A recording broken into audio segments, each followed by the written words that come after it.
Students, इसके पहले वाले वीडियो में हम पढ़ रहे थे उच्चतम ऑक्सीकरण अवस्थाओं के स्थायित्व की प्रवृत्ति।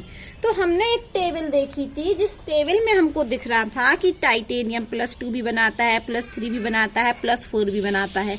तो टाइटेनियम की अधिकतम ऑक्सीकरण अवस्था कितनी है? +4। जबकि वेनेडियम को देखो, वेनेडियम +2 भी बना रहा है, +3 भी बना रहा है, +4 भी बना रहा है और +5 बना रहा है। तो वेनेडियम की अधिकतम ऑक्सीकरण अवस्था कितनी होती है? +5, जो किसके साथ होती है? फ्लोराइड के साथ। जबकि देखो +4, +3 और +2 में X लिखा है, तो X का मतलब क्लोरीन, ब्रोमीन, आयोडीन कुछ भी है, लेकिन फ्लोरीन के साथ फ्लोराइड में होती है इसकी अधिकतम। अब क्रोमियम देखिए, +2 भी बनाता है, +3 भी बनाता है, +4 भी बनाता है, +5 भी बनाता है, +6 भी बनाता है। तो क्रोमियम की अधिकतम ऑक्सीकरण अवस्था कितनी है? +6, जो किसके साथ है? फ्लोरीन के साथ। देखो CrF6 लिखा है, नीचे देखो X लिखा है, X मतलब कोई भी हैलोजन। तो यहाँ से हमें पता चल रहा है कि जो वेनेडियम की भी 5 ऑक्सीकरण अवस्था है वो भी फ्लोराइड के साथ है, फ्लोरीन के साथ। जो क्रोमियम की है वो भी फ्लोरीन के साथ है। तो हमने आपको एक पॉइंट बताया था कि फ्लोरीन जो है वो उच्चतम ऑक्सीकरण अवस्था को स्थायित्व प्रदान करता है। कौन? फ्लोरीन और ऑक्सीजन। तो इस टेबल से भी पता चल रहा है। टेबल में देखिए Mn +2 भी बनाता है, +3 भी बनाता है, +4 भी बनाता है। तो +4 किसके संग बना रहा है? फ्लोराइड के साथ। तो इस तरीके से हमने आपको यहाँ पढ़ाया था उच्चतम ऑक्सीकरण संख्या टाइटेनियम की काय में? टाइटेनियम टेट्राहेलाइड में। तो हमने यहाँ लिखा था कि टाइटेनियम टेट्राहेलाइड में ऑक्सीकरण अवस्था उच्चतम है। जबकि वेनेडियम की किसमें है? पेंटाफ्लोराइड में ऑक्सीकरण अवस्था उच्चतम है। क्रोमियम की कहाँ ऑक्सीकरण अवस्था उच्चतम है?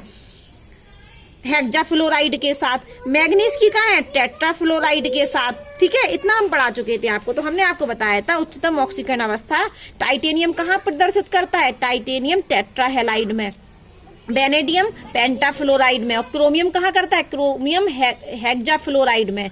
तो टाइटेनियम क्या बनाता है? टाइटेनियम टेट्राहेलाइड। यहाँ पर कितनी कर रहा है ऑक्सीकरण अवस्था? +4। यहाँ कितना कर रहा है? +5। यहाँ कितना कर रहा है? +6। तो टाइटेनियम अपनी अधिकतम ऑक्सीकरण अवस्था टाइटेनियम टेट्राहेलाइड में प्रदर्शित करता है। देखो यहाँ के समझ में आ रहा है ना, यहाँ कितनी कर रहा है? +2। यहाँ कितनी कर रहा है? +3। तो अधिकतम कब कर रहा है? इस वाले कंपाउंड में। वेनेडियम इनमें से किसमें अधिकतम ऑक्सीकरण अवस्था प्रदर्शित कर रहा है? इस वाले में। क्रोमियम किसमें कर रहा है? इस वाले में। तो यही बात मैंने लिखी है यहाँ पर। फिर मैंने कहा था कि मैग्नीज की कितनी होती है? +7। तो MnF7 नहीं बनता है, MnF7 नहीं बनता है। तो Mn की जो +7 अधिकतम ऑक्सीकरण अवस्था होती है वो सरल हैलाइड में नहीं होती है। एक कंपाउंड ज्ञात है, कौन? MnO3F।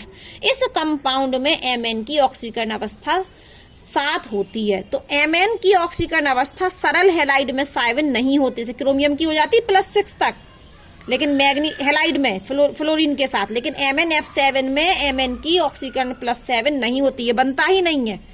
कितना अधिकतम कितना बनाता है? MnF4 बनता है अधिकतम। मतलब Mn की फ्लोरीन के साथ अधिकतम ऑक्सीकरण अवस्था +4 होती है, ये भी हम आगे बताएंगे। तो +7 नहीं होती है, लेकिन +4 तक तो होती है। Mn की फ्लोरीन के साथ ऑक्सीकरण अवस्था +4 हो सकती है, लेकिन +7 नहीं प्रदर्शित करता है। Mn की +7 ऑक्सीकरण अवस्था सरल हैलाइड में प्रदर्शित नहीं होती है। लेकिन एक कंपाउंड है MnO3F, जिसमें Mn की ऑक्सीकरण अवस्था +7 होती है। ठीक है, फिर हमने कहा था कि जो उच्चतम ऑक्सीकरण अवस्था है उसको ऑक्सीजन और फ्लोरीन मैनेज या बैलेंस कर सकते हैं। अब क्वेश्चन ये बात हो रही थी कि ऑक्सीजन और फ्लोरीन में कौन अच्छा मैनेज करता है उच्चतम ऑक्सीकरण अवस्था को। यहाँ हमने क्वेश्चन बताया था कि ऑक्सीजन और फ्लोरीन में कौन अच्छी तरीके से बेटर स्टेबलाइजर है, कौन अच्छे से स्टेबल करता है। तो हमने आंसर दिया था ऑक्सीजन। तो ऑक्सीजन फ्लोरीन से भी अच्छे तरीके से स्टेबल करता है उच्चतम ऑक्सीकरण अवस्था को, क्योंकि उसमें बहुआवंत बनाने की प्रवृत्ति है। Multiple bond forms multiple bonds. तो ऑक्सीजन बहुआवंत बनाने की कैपेसिटी रखता है, इसलिए ऑक्सीजन फ्लोरीन से अच्छा उच्चतम ऑक्सीकरण अवस्था को स्थायित्व प्रदान करता है। यहाँ पर ये हमने Mn2O7 ले लिया। Mn2O7 में Mn की OS कितनी होती है? +7। देखो बहुआवंत बन रहे हैं। ठीक है, यहाँ तक हम आपको पढ़ा चुके हैं इसके पहले वाले वीडियो में। हाँ, एक क्वेश्चन और था कि फ्लोरीन उच्चतम ऑक्सीकरण अवस्था को स्टेबल क्यों करता है। तो हमने कहा था उच्च जालक ऊर्जा और उच्च बंध एंथैल्पी के कारण। ठीक है। अब आप एक बात सुनिए, इसी क्रम में हम आगे बढ़ते हैं। तो ये जो वेनेडियम +5 शो तो करता है, लेकिन किसके साथ? फ्लोरीन के साथ।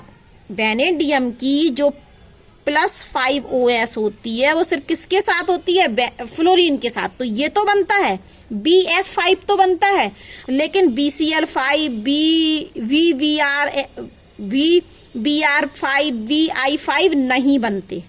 वापस सुन लीजिए, वेनेडियम की जो उच्चतम ऑक्सीकरण अवस्था +5 है वो फ्लोरीन के साथ होती है, क्लोरीन, ब्रोमीन, आयोडीन के साथ नहीं होती है। इसलिए ये वाला कंपाउंड तो बनता है, ये नहीं बनता है।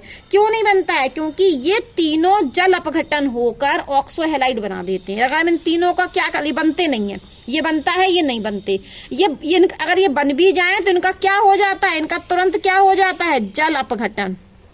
इन तीनों का क्या हो जाता है? जल अपघटन। और ये VOX3 बना लेते हैं, इनको हम बोलते हैं ऑक्सो हैलाइड। तो देखो साफ साफ लिखा है कि VF5 को छोड़कर अन्य हैलाइड जल अपघटन करके ऑक्सो हैलाइड दे देते हैं। मान लो हमारे पास कोई VCl5 है और हम इसका करा दें जल अपघटन, तो क्या बन जाएगा? BOX3 बन जाएगा तुरंत। इसको बोलते हैं हम ऑक्सो हैलाइड। अगर हमारे पास BF3/5 हुआ तो इसका जल अपघटन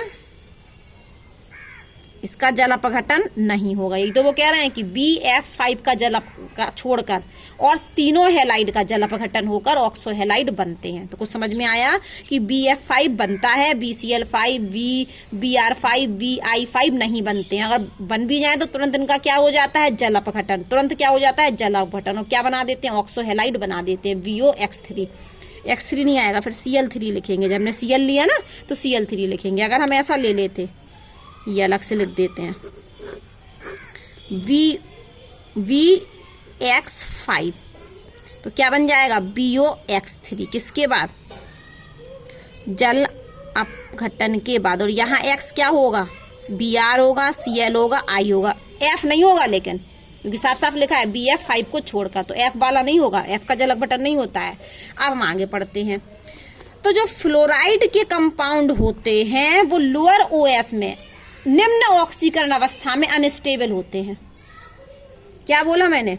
कि जो फ्लोराइड वाले कंपाउंड हैं वो अपनी उच्चतम ऑक्सीकरण अवस्था में तो स्टेबल होते हैं, लेकिन फ्लोराइड वाले कंपाउंड अपनी निम्न ऑक्सीकरण अवस्था में, लोअर ऑक्सीडेशन स्टेट में अनस्टेबल होते हैं। इसीलिए ये नहीं होता। BF2 में ये नहीं होगा। क्यों? क्योंकि BF2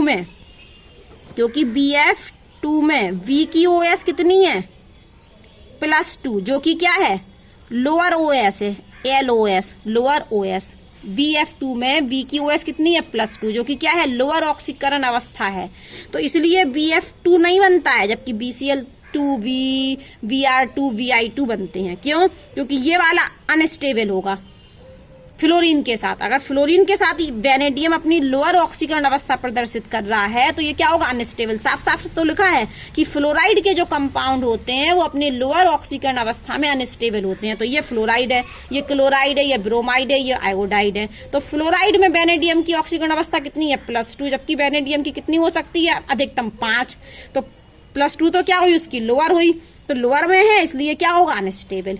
जैसे ये होता है इसी प्रकार से कॉपर में भी होता है कि कॉपर आई हमने CuI बना दिया, CuCl बना दिया, CuBr बना दिया। तो ये तो स्टेबल है, ये स्टेबल नहीं है। ये क्या है? स्टेबल है, ये स्टेबल नहीं है। क्यों? क्योंकि यहाँ पर इसकी कितनी है ऑक्सीकरण अवस्था? +1, यहाँ भी +1, यहाँ भी +1, यहाँ भी +1। तो ऑक्सीकरण कॉपर की कितनी हो सकती है? +1 भी हो सकती है और +2 भी हो सकती है। तो +1 क्या है कॉपर की? लोअर ऑक्सीकरण अवस्था। +2 क्या है? हाइयर ऑक्सीकरण अवस्था। तो लोअर में है ये। CuF में जो कॉपर है वो अपनी लोअर ऑक्सीकरण अवस्था में है। CuF में जो कॉपर है वो अपनी लोअर ऑक्सीकरण अवस्था में है, +1 में, इसलिए अनस्टेबल होगा। क्योंकि फ्लोराइड के साथ जो कंपाउंड होते हैं लोअर OS में वो अनस्टेबल होते हैं। तो ये हमारा क्या है? अनस्टेबल। और ये क्या है?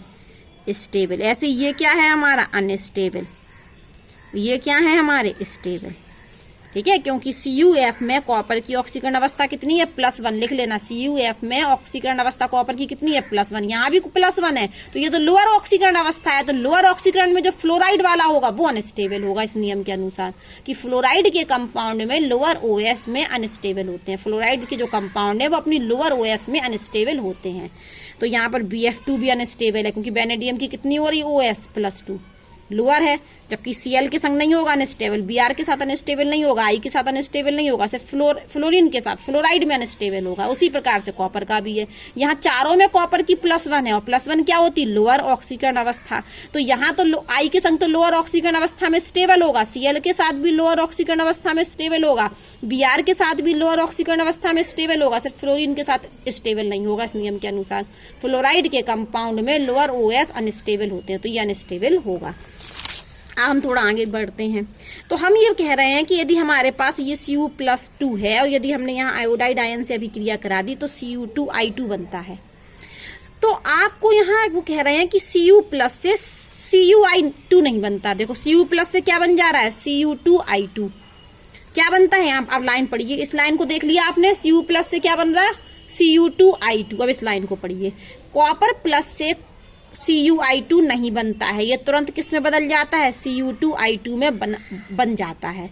अब आप बात समझिए, जो Cu2I2 है, Cu2I2 कॉपर, Cu2I2 में जो कॉपर की ऑक्सीकरण अवस्था होती है वो +2 है, जबकि Cu2I2 में कॉपर की ऑक्सीकरण अवस्था कितनी है, +1।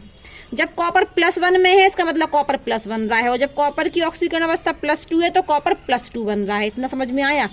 अब आप समझिए कि जो आयोडीन बनती है इधर, यहाँ हम ये कह रहे हैं कि Cu+2 से हमारा Cu2I2 नहीं बनता है। क्या होता है, नहीं बनता है। क्यों नहीं बनता है, क्योंकि ये वाली जो आयोडीन है, ये आयोडीन इसको तुरंत इसमें बदल देती है। वहां पे सुनिए, Cu+2 से Cu2I2 नहीं बनता है, क्योंकि ये आयोडीन इसको तुरंत इसमें बदल देती है। भाषा पढ़ लीजिए, Cu+2 से Cu2I2 नहीं बनता है, ये तुरंत Cu2I2 बना लेता है, क्योंकि I2 जो होती है वो Cu+2 को किसमें बदल देती है, Cu+1 में बदल देती है। क्योंकि देखो Cu+2 का, देखो Cu2I2 में क्या है, Cu+2, तो Cu2I2 का अर्थ क्या है, Cu+2, और Cu2I2 का मतलब क्या है, +1। तो आयोडीन क्या करती है, तुरंत कॉपर प्लस को कॉपर प्लस में बदल देती है। यह हम ऐसे बोल सकते हैं कि आयोडीन Cu2I2 को, किसको, Cu2I2 को, यहाँ लिख सकते हैं हम Cu2I2, और ये है हमारा Cu2I2।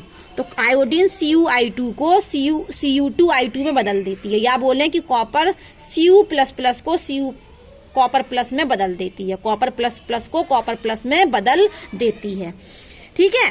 अब आप एक और बात सुनिए, इतना समझ में आ गया, और यहाँ आपको हमने बता दिया।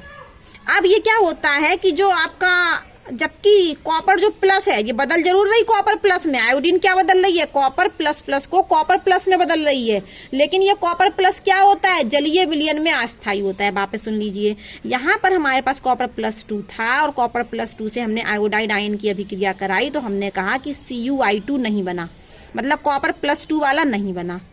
क्यों नहीं बना कॉपर +2 वाला, क्योंकि आयोडीन ने कॉपर +2 वाले को कॉपर प्लस में बदल दिया। किसने बदल दिया, कॉपर +2 वाले को कॉपर प्लस में। यह हम बोल सकते थे कि आयोडीन ने Cu2I2 को Cu2I2 में बदल दिया। अब वो ये कह रहे हैं कॉपर +2 को, आयोडीन कॉपर +2 को कॉपर प्लस में बदल रही है, कॉपर प्लस में बदल रही है, लेकिन ये कॉपर प्लस जलीय विलयन में क्या होता है, अस्थायी, और ये क्या बना लेता है, कॉपर प्लस जलीय विलयन में, कॉपर +2 और कॉपर, ये स्टेबल होता है। ये क्या होता है, स्टेबल। और कारण दिया, ये क्यों स्टेबल होता है, Cu+2 स्टेबिलिटी क्यों ज्यादा है, क्योंकि Cu+2 की जब हम हाइड्रेशन एंथैल्पी देखेंगे तो उसका मान अधिक ऋणात्मक है। कोई आपसे पूछे कि Cu+ क्यों बदल जाता Cu++ में, क्योंकि Cu++ कॉपर ++ स्टेबल है। और क्यों स्टेबल है, क्योंकि कॉपर ++ की जो जल योजन एंथैल्पी होती है उसका मान अधिक ऋणात्मक होता है। अब आप यहाँ थोड़ा समझिए हमसे कि ये कॉपर प्लस है, इसका मतलब यहाँ पर OS कितनी है, +1, यहाँ OS कितनी है, +2, और यहाँ कितनी है, 0। तो आप देख रहे होंगे कि ऑक्सीकरण अवस्था +1 से कितनी हो रही, 2, तो ये क्या हो रही, OS में वृद्धि, और OS में वृद्धि का मतलब है ये ऑक्सीडेशन हो रहा, और ऑक्सीकरण अवस्था +1 से 0 भी जा रही, +1 से देखो +2 हो रही, तो ऑक्सीकरण संख्या में वृद्धि हो रही मतलब ऑक्सीडेशन हो रहा, और +1 से 0 हो रही मतलब OS में कमी, और OS में कमी का मतलब है रिडक्शन, अपचयन। तो इस अभिक्रिया में ऑक्सीकरण भी हो रहा, और देखो ऑक्सीकरण भी हो रहा, +1 से +2 में जा रहा कॉपर, और +1 से 0 में जा रहा, तो कॉपर प्लस का ऑक्सीकरण भी हो रहा और अपचयन भी हो रहा। और ऐसी ही अभिक्रियाएं को हम असमानुपात अभिक्रिया कहते हैं। कौन सी अभिक्रियाएं असमानुपात कहलाती हैं? जिसमें एक ही तत्व का ऑक्सीकरण हो रहा हो और उसी तत्व का अपचयन हो रहा हो। देखो असमानुपात अभिक्रियाएं वे अभिक्रियाएं होती हैं जिनमें एक ही तत्व का ऑक्सीकरण होता है और एक ही तत्व का अपचयन होता है। आप यहाँ देखिए कॉपर प्लस है, एक तत्व है, इसी का ऑक्सीकरण हुआ, देखो +1 से +2 में चला गया, ये ऑक्सीकरण हो गया, और कॉपर प्लस से जब कॉपर बना तो ये अपचयन हो गया, इसलिए ये असमानुपात अभिक्रिया है। ठीक है, अब हम पढ़ने वाले हैं थोड़े सा ऑक्साइड, इसमें भी हम उच्चतम ऑक्सीकरण अवस्था देखने वाले हैं। तो यहाँ हमने आपको ये लिख दिया 3D series, scandium, titanium, vanadium, chromium. ठीक है, और ये ऊपर लिख दिया हमने वर्ग। तो डी ब्लॉक में वर्ग 3 से वर्ग 12 होते हैं। तो स्कैंडियम कौन से वर्ग का है? तीसरे। टाइटेनियम कौन से वर्ग का है? चौथा। वेनेडियम कौन से ग्रुप का है? 5वें। क्रोमियम 6वें ग्रुप का है। मैग्नीज 7वें ग्रुप का है। आयरन 8वें ग्रुप का है। कोबाल्ट 9वें ग्रुप का। इसी तरीके से निकेल, कॉपर और जिंक। तो यहाँ पर हमने एक टेबल दी गई है, फिर से एक टेबल दी गई है। तो इस टेबल में हमें दिख रहा है कि स्कैंडियम कितनी शो करता है? +3 ऑक्सीकरण अवस्था, वो भी किसमें? स्कैंडियम ऑक्साइड में। टाइटेनियम ये बनाता है, वेनेडियम ये बनाते हैं। वेनेडियम की अधिकतम कितनी दिख रही? वेनेडियम ये है, अधिकतम कितनी है? +5। टाइटेनियम की कितनी दिख रही? +4। स्कैंडियम की कितनी दिख रही? +3। क्रोमियम की देखो अधिकतम, सीधे जाओ, +7। एमएन की कितनी दिख रही? +7। ठीक है, और ये इसकी आयरन की कितनी दिख रही? मैक्सिमम +3। कोबाल्ट की कितनी दिख रही? +2। और यहाँ पर ऐसे निकल की कितनी दिख रही? +2। कॉपर की +2 और +1 दिख रही। जिंक की सिर्फ +2 दिख रही है। सीध में जाते हैं हम, जिंक के बिल्कुल सीध में गए तो कितनी दिख रही? सिर्फ +2 देखो है। ठीक है, तो यहाँ से हमें पता चला टेबल से कि जो स्कैंडियम है जो वर्ग 3 का है उसकी ऑक्सीकरण उच्चतम ऑक्सीकरण अवस्था +3 होती है। टाइटेनियम की +4 होती है। वेनेडियम की +5 होती है। क्रोमियम की +6 होती है। आयरन की +7 होती है, जबकि मैग्नीज की +7 होती है। और आयरन की कितनी लिखी थी? +3। तो हम आयरन तक नहीं जाते हैं। तो हम यहाँ पर, क्योंकि ये मैच नहीं कर रहा वर्ग संख्या और +3, इसलिए हम इस पर नहीं जा रहे हैं। तो हम यहाँ क्या देख रहे हैं कि स्कैंडियम का वर्ग भी 3 है और अधिकतम ऑक्सीकरण अवस्था भी 3 है। टाइटेनियम का वर्ग भी 4 है और अधिकतम ऑक्सीकरण अवस्था भी 4 है। वेनेडियम का वर्ग भी 5 है और अधिकतम ऑक्सीकरण अवस्था भी 5 है। क्रोमियम का ऊपर वर्ग भी 6 है और अधिकतम ऑक्सीकरण अवस्था भी 6 है।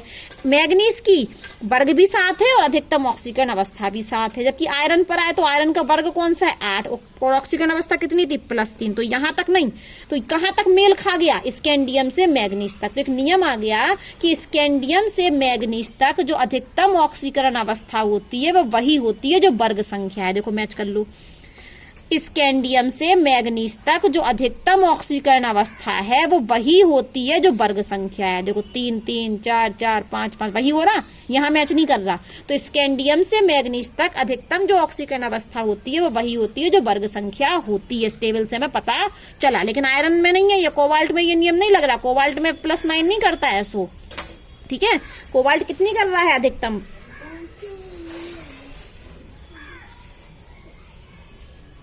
+3 कर रहा है। ठीक है, आयरन भी कितना कर रहा है अधिकतम? +3। एक पॉइंट हम और बताने वाले हैं आपको कि यदि आप Fe2O3 में देखें आयरन की ऑक्सीकरण अवस्था तो निकलेगी +3।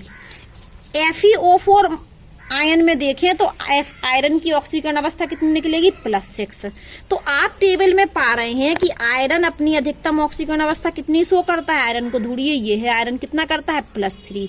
तो एक पॉइंट है कि आयरन अपना ऑक्सीजन के साथ +3 ऑक्सीकरण अवस्था प्रदर्शित करता है। आयरन ऑक्सीजन के साथ +3 ऑक्सीकरण अवस्था प्रदर्शित करता है। कुछ कंपाउंड में +6 भी करता है। देखो वैसे तो कितनी करता है? +3, लेकिन कुछ कंपाउंड में +6 भी करता है। लेकिन ये वाला जो कंपाउंड है, ये जो आयन है, इस आयन में प्रदर्शित करता है +6, लेकिन ये क्या करता है? ये आयन तुरंत ही अपघटित हो जाता है। किसमें? Fe2O3 और O2 में। हम यहाँ ये कहना चाह रहे हैं कि आयरन कितनी शो करता है? +3 करता है शो। कितनी करता है? +3। हाँ, कुछ कंपाउंड में वो +6 करता तो है, जैसे इसमें करता है। हमने इसमें तो 3 ही करता है, इस आयन में कितना कर रहा है? +6। लेकिन ये आयन तुरंत ही शीघ्र ही क्या हो जाता है? विघटित हो जाता है। ठीक है। तो आयरन अपने ऑक्सीजन के साथ +3 अधिकतम ऑक्सीकरण अवस्था प्रदर्शित करते हैं। कुछ आयन ऐसे हैं जिनमें आयरन अपनी ऑक्सीकरण अवस्था +6 भी प्रदर्शित करते हैं, लेकिन वो कंपाउंड कैसे हैं, अनस्टेबल है। कैसा आयन है ये, अनस्टेबल, क्योंकि तुरंत ही किसमें बदल गया, Fe2O3 में, और Fe2O3 में कितनी हो गई, फिर से +3 हो गई। अब हम एक बात और बताते हैं, मैग्नीज का जो उच्चतम फ्लोराइड होता है वो MnF4 होता है। मतलब MnO4 का मतलब है कि यहाँ MnF4 में Mn की ऑक्सीकरण अवस्था कितनी है, +4, जबकि Mn का जो उच्चतम ऑक्साइड है वो होता है Mn2O7। तो यहाँ Mn2O7 में Mn की ऑक्सीकरण अवस्था कितनी है, +7। तो हमने आपको पहले भी बताया था कि ऑक्सीजन और फ्लोरीन में कौन अच्छा है, उच्चतम ऑक्सीकरण अवस्था को। हमने क्वेश्चन पूछा था कि ऑक्सीजन और फ्लोरीन उच्चतम ऑक्सीकरण अवस्था को स्थायित्व देते हैं। कौन देते हैं, स्थायित्व। ऑक्सीजन और फ्लोरीन अधिकतम ऑक्सीकरण संख्या को स्थायित्व देते हैं, लेकिन ऑक्सीजन और फ्लोरीन में कौन देता है, ऑक्सीजन। तो यहाँ पर आपको दिख रहा है कि जब हेलोजन के साथ है, फ्लोरीन के साथ है Mn, तो कितनी कर रहा है, +4 तक स्थायी है। और जब Mn किसके साथ है, ऑक्सीजन के साथ, तो कितना कर रहा है, +7। और यहाँ पर कारण क्या है भाई, हमारा मल्टीपल बॉन्ड बनाता है। ऑक्सीजन क्या करता है, मल्टीपल बॉन्ड्स बनाता है, फॉर्म मल्टीपल बॉन्ड्स, ठीक है। तो ये आप यहां से देख लीजिए ये।